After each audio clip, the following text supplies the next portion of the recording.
Bienvenidos sean queridos amigos y seguidores de Distrito Psicoanalítico. El día de hoy estamos con uno de los máximos exponentes del arte en México y en el mundo, el maestro Arturo Rivera.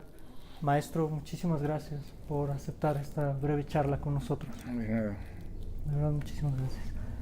Maestro, quisiera empezar. Usted nace en uno de los años más convulsos de la historia de la humanidad. Nace en 1945 en la Ciudad de México, precisamente en el mes en el que la Gran Guerra estaba en su punto más álgido, ¿no? ¿Cree usted que este contexto histórico pudo haber influido en...? Mira, a mí me vino, nací en 45, pero a mí me metieron al colegio alemán. Ok. O sea que a los 4 años de edad yo estaba en el colegio alemán. Yeah. Entonces con puro medio loco nazi, ¿entiendes? Sí, sí. Un poco rarísima la escuela. Pero lo bueno es que daban exactamente la misma formación que les daban a los niños alemanes. Le dan mucha importancia a la pintura, a la tierrita, a cosas de música, a todas esas cosas que el niño le daban muchísima importancia, ¿me entiendes? Y también es muy casual que cuando yo estoy en Alemania, en Múnich, Uh-huh. Es cuando se revela mi mundo, es cuando encuentro, es cuando como que se ilumina, ¿no? Sí. Como que la forma y tu origen, porque es tu origen, Sí. se hacen como cielos del infierno, bodas del cielo y del infierno, o matrimonio, así se llama una expresión mía, bodas del cielo y del infierno, ¿no? Entonces se juntan lo objetivo y los objetivos muy raros de matrimonio y ya eres original. Sí, porque original no es el que piensa que voy a ser para no parecerme a nadie. Eso podría ser en el arte VIP, ¿me entiendes? Claro. Pero realmente ser original es no parecerte a alguien, sino ser tú. Exactamente. No estás diciendo que estás negando a los maestros, ¿me entiendes? Porque de ahí aprendiste. Entonces, tú tuviste hay muchas etapas de enamoramiento, ¿me entiendes? Mi primera etapa muy, muy jovencito era en la época azul de Picasso Uh-huh. y Van Gogh, ¿me entiendes? Sí. Después vino Rembrandt, y así, etcétera, etcétera, etcétera, etcétera. ¿Quién ha sido su gran maestro? ¿O quién fue su gran maestro? Y ves que hay muchos, porque después me encuentro con los modernos, está Bacon, está que tuvo mucha influencia en Latinoamérica, Bacon, ¿no? Uh-huh.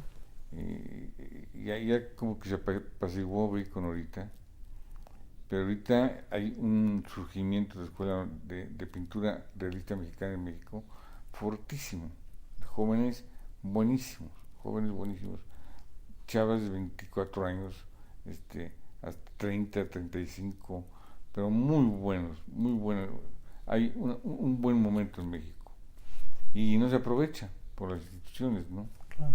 Pues eso que me platicaba alguien que la señora Frausto, no sé, presentó a Orozco como el máximo exponente de la pintura mexicana. Bueno, pues está muy raro eso lo que me dijo el compañero. Sí, sí, sí, o otras que dicen que es el Da Vinci de la época. Eso lo dijo Célica.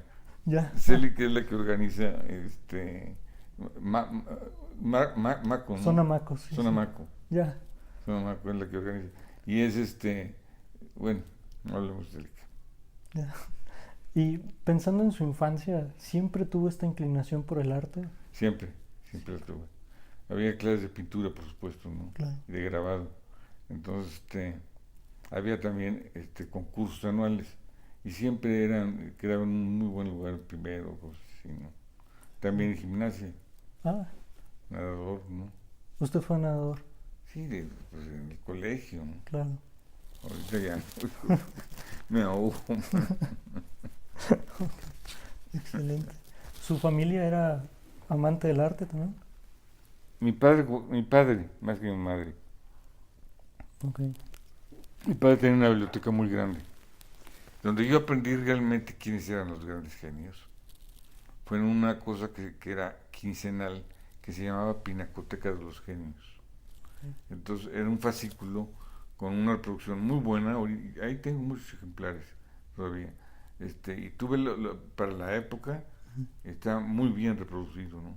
Entonces ahí yo realmente esperaba cada 15 días y me echaba a todos los grandes genios de la pintura, ¿no? Ahí realmente aprendí, porque yo no fui de viaje de chico, yo no había, no fui de viaje, punto, ¿no? Eso ya fue después. Sí. ¿A qué edad salió de México? Bueno, yo realmente me fui a vivir a Nueva York Sí. como a los 26, 25, 26, 27 años, por ahí. Ya. Ahí Pero, había salido de San Carlos, ¿no? Ya, claro, Claro. sí. Ahí estaba pintando. Sí, en San Carlos yo salí en el movimiento, después del movimiento. Me tocó 68, en el 69 ya estaba acabando. No acabando, porque yo no seguí la carrera. Ah, ok. O sea, yo seguí, me inscribí como alumno y era una forma de estar en la escuela. Muchísimos lo hacíamos, ¿no?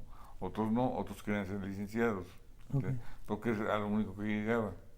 Sí, bueno, siguiendo esta idea de la escuela como tal, me gustaría saber cuál es su opinión sobre el artista se forma o el artista nace con una inscripción en la sangre que ya plantea cierta El tendencia. artista es como nacemos todos.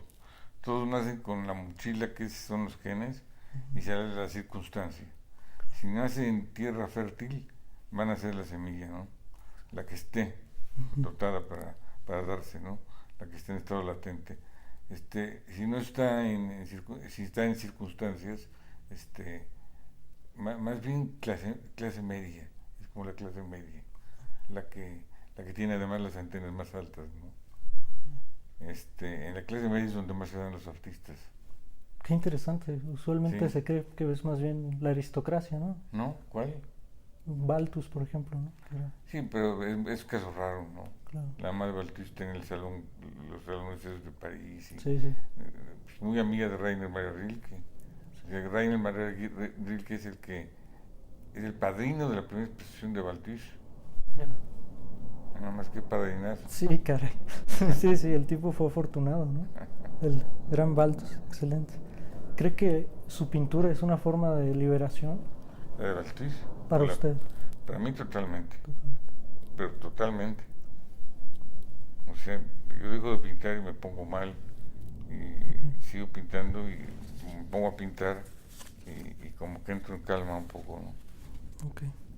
Justo ahora que hablamos de Baltus y de esta expresión comprometida con uno mismo, con ser uno mismo, quisiera leerle una parte de las memorias de Baltus.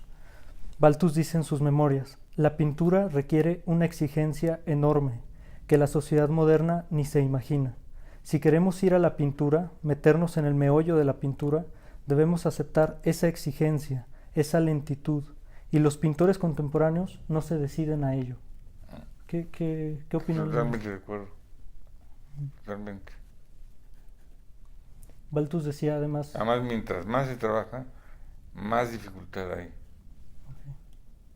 Porque vas depurando más todo, ¿no? Claro. Además, de repente hay cosas que vienen, lo que se llaman crisis del lenguaje, que pasa muchísimo. Y pues hay que enfrentarlas, ¿no? Fugarte un rato si tú quieres, pero en un momento dado lo tienes que enfrentar. Claro. ¿Cuándo hay una crisis del lenguaje? O sea, ¿qué implica?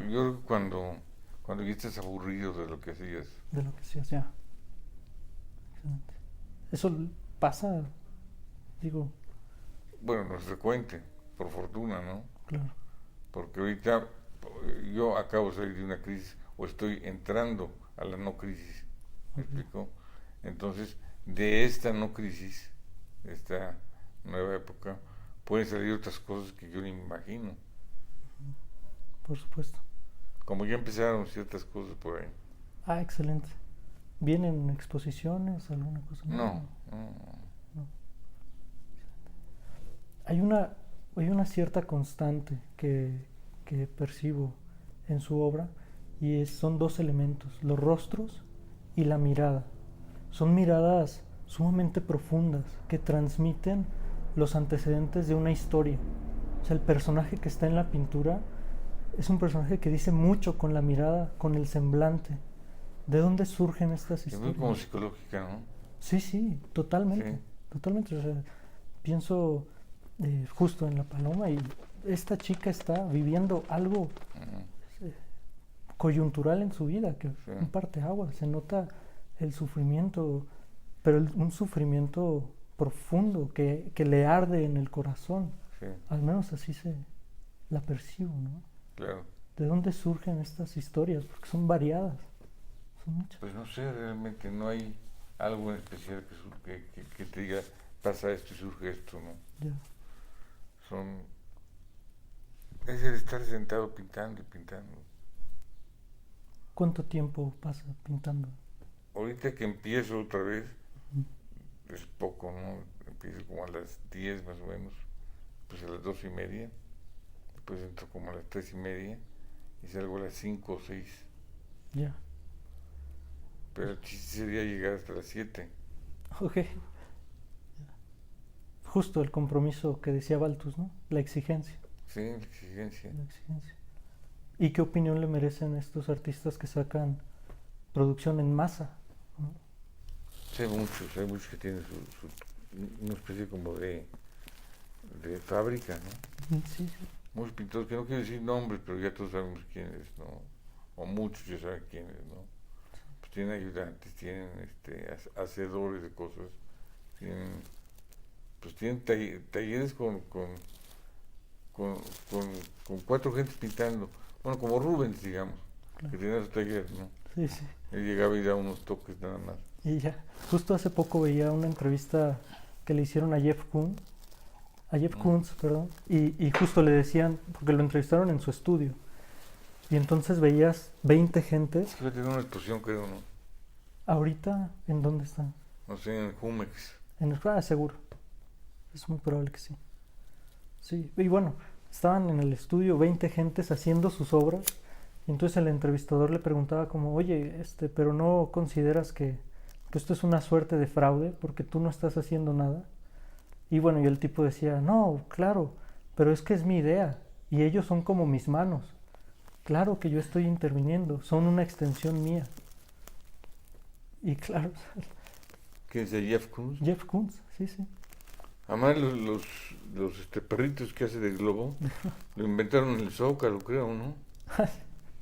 Sí, los globeros. Sí, Son claro. perritos. A mí me tocó de chavo eso. Y lo hacían los payasos. Digo, no quiero También insinuar nada, pero los payasos, sí. lo hacían los payasos. ¿Sí? Pero también para una sociedad que consume eso. Exactamente, exactamente. Justo, creo que el arte siempre tiene un matiz discursivo, ¿no? De la época en la que se desarrolla. Y lo interesante es que el discurso de esta época es muy banal, muy efímero. Y creo que el arte que se está exponiendo, Jeff Koons, Damien Hirst. Mientras el mercado siga sosteniendo cosas como el Sonamaco y todas esas cosas, seguirán existiendo. Exactamente. Punto. Que el pintor se dedique, como dice Baltus, a realmente a pintar, ¿no? Exigirse. A exigir. Lo mejor. Cada pintura que tú haces quieres que sea mejor que la otra. Claro. ¿Cómo ve el rumbo del mercado? ¿Cree que en algún punto... Ahorita es difícil por la situación mundial, ¿no? Bueno, y sobre todo la que está pasando en México, ¿no? Pues lo que me contó el amigo de la señora Frausto, pues ya me habla un poco, pues no muy bien, ¿no? Claro. Desde mi punto de vista. Y además creo que la cultura, ya de por sí le han quitado dinero. Y ahorita no creo que al presidente López Obrador le interese un comino la pintura, ¿no? Sí, no parece que vaya por ahí. Parece que la política Y el cultural mercado se fortalece cuando la economía está bien. Pues si no, también los capitales huyen y se van. La gente que es la que puede comprar la obra, la gente con dinero, también no compra porque no sabe qué va a pasar, ¿no? O sea, viene todo un movimiento, un temblor, ¿no? Porque ¿qué va a pasar? Sí, pues. En ese sentido, ¿usted considera que si saliera el, que si saliéramos del desbarrancadero, como diría Vallejo, eh, la gente compraría más arte, pero arte, no a Jeff Koons, por ejemplo? Hay muy poca educación. Exactamente. Ahora también depende mucho de los que venden el arte, no tanto del que... Porque el arte, por qué se vende? Se vende por estatus, Ujú. por inversión y por gusto, que sería lo más padre, ¿no? Que alguien te compre porque le gusta tu obra. Pero por los otros dos siempre habrá ese mercado, siempre. Desde los mercaderes de Holanda. El Renacimiento es el arte moderno. Sí, es cuando te pagan por hacer una obra, Ya. cuando existe el mecenas. Sí, sí, sí. Ya sea la iglesia o ya sean los Medici o ya sean los Forza. O Sotheby's, Sotheby's, Christie's. Christie's, sí, sí, claro. Y Le además, vendieron a 57 millones de dólares en la cosa de Jeff Koons, sí, el globo, el perro, sí. el perro. Sí, una cosa monstruosa. Y 54 millones de dólares. no, y el cráneo de diamantes de Damien Hirst, que se tuvo que autocomprar para poder ¿Sí lo sostener sabías? el mercado. Sí, sí, sí, claro. ¿Qué opinión le merece la especulación en el arte? Porque se especula de manera magistral, magistral. O sea, lo de Banksy hace poquito con la trituradora, pues es evidente que la compró él mismo, ¿no? Una cosa, lo compró un comprador anónimo A después del ver, acto, ¿no? infórmame, no me lo sabía. Ah, es que Banksy hace Sí. poquito en una subasta vendió Un una, pedazo de muro.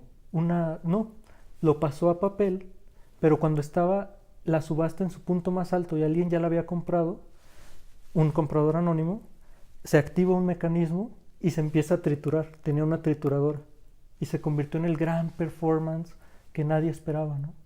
Y entonces, curiosamente, la ¿Cómo que pintura, una trituradora? una trituradora, puso una trituradora en el marco, secreta, nadie sabía, y de repente alguien la activa, Pero tu tiró, o sea, rompía quedó en jirones, pero solo hasta la mitad, para que la otra mitad permaneciera intacta. Y lo que, pues, para cualquier persona con dos dedos de frente, sabe que después van a vender esa pieza en millones. Ese comprador anónimo que seguramente, pues, es Banksy. Mira, qué sorpresas, qué cosas me enseñas.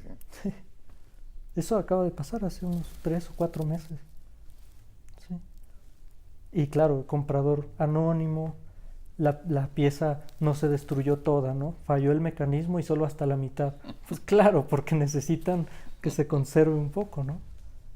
Ya después la van a sacar, ya habiéndose hecho hiper famosa la pieza por ser la gran crítica a las subastas, ¿no? Sí. Sí. Y esta especulación, usted como artista, ¿cómo la vive? Es Si la tomaría en serio no podría vivir, man. Mejor la tomas como es. una parodia. Pues es como de chiste, ¿no? Sí, sí. Totalmente de chiste. Yo tengo una amiga que tiene una tía muy rica que compró en la zona Maco. Es una botella firmada con de esas tintas indelebles de plumón, ¿entiendes? Y la botella está tapada. Entonces la vendía, pero con una sola condición, de que el que la comprara tuviera alberca, porque ese elemento, esa cosa, debía de vivir en la alberca. Y lo compró la tía en $8,000. $8,000. $8,000. Digo, no son grandes cantidades, pero No, bueno. una botella, ¿qué onda, no? Sí, claro. Y además condicionada, ¿no? Y ahí está la botella flotando. No, es una gran burla, ¿no? Una gran burla. Sí. ¿Qué impacto cree que tenga para la cultura de la humanidad, para el desarrollo histórico? Eso y lo que vendrá, Y lo que que es la vendrá. tecnología, ¿no? Justo hace poco, Yo creo que se va a deshumanizar eso quería el ser humano. preguntarle, hace poco un alumno mío me ponía una situación hipotética medio interesante. Me decía, profe, a ver, ¿qué tal y se hace una máquina que pueda pintar tan bien como lo hacía Da Vinci? ¿Eso sería arte o no sería arte? No, primero no puede, primero no se puede, eso es una utopía. Ahora el mundo está lleno de utopías que se hacen, pero no, aunque lo hiciese, vamos a suponer que lo hiciese, pero lo hizo una máquina que está programada, no lo hizo alguien que está controlando la línea y llevándola, ¿no? Exacto. Lo patético un poco es que, y digo patético en el sentido más etimológico, ¿no? Como de enfermedad, el patos. Lo más patético de esta era es que se apunta a eso, como si las máquinas pudieran ser sustitutos de lo humano. Aparte ya lo son. Claro. Ve las fábricas de coches, son puros robots los que casi es todo, ¿no? Exactamente. Y va a acabar totalmente robotizado todo. Yo no sé, yo ya no voy a estar en esta tierra, me voy al hoyo negro que acaban de descubrir, me voy volando. Tardo 55 millones de años, nada más. Sí, sí. Ya no es mucho, No, como quiera es poco tiempo, ¿no? poco tiempo. Sí. Y bueno, esta pregunta quizás es delicada, pero para usted, ¿qué es el arte? Algo que te haga sentir. Así lo dejo. Así. Se llame poesía, se llame danza, se llame teatro, se llame música, se llame, no sé, dentro de las bellas artes, ¿no? Uh-huh. Si lo sientes, ha cumplido su función el arte. El sentir es un sentir humano, también espiritual, ¿no? Exactamente. Claro. Es la parte espiritual del hombre. Con esto de aquello que te hace sentir, algo que también los jóvenes mucho dicen es como, pues a mí también me hace sentir mucho Yayoi Kusama, o también me hace sentir, no sé, el cráneo de Damien Hirst también me produce una emoción. ¿Cuál sería la distinción entonces? No, yo no la siento, yo. Okay. Ahora, no creo, sería muy raro, sería como marciano, ¿no? El que sienta algo tal vez lleno de brillantes, o ¿cómo se llaman los? Diamantes. Diamantes, o ¿cómo se llaman los sustitutos? Zafiros. Lo que sea, Sí. que brilla así bonito, pues es interesante.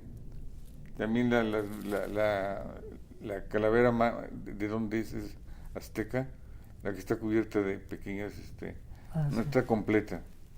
Sí, de esmeraldas. De esmeraldas, de piedras preciosas, Sí. todo. También es preciosa, ¿no? Claro. ¿Entiendes? A mí me gusta, pero no no es arte. Más bien entra dentro del diseño, digamos. Okay.